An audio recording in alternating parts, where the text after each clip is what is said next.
и поздраве за петина най-златната душа. Лей,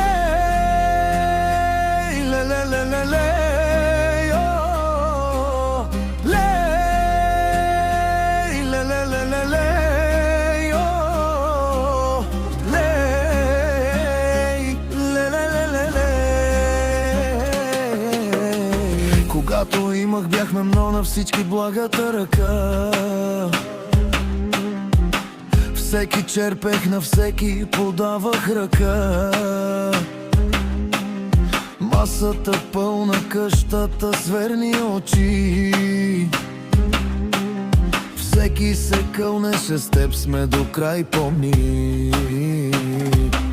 Дадох последната ръка, за тях не пестях.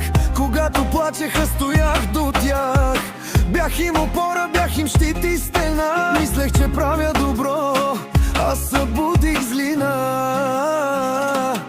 Много предатели има на тази земя. Храниш ги с хляб, а те ти връщат със змия. Докато имаш и даваш, всички са тук. Паднеш ли долу, оставаш за тях просто чужд. В този свят не вярвай на никой, помни, нито на брат, нито на сестра.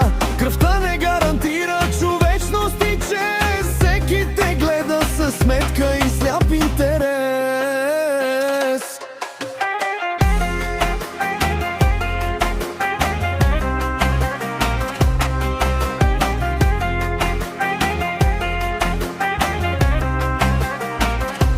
Свършиха парите, дойдоха тежките дни.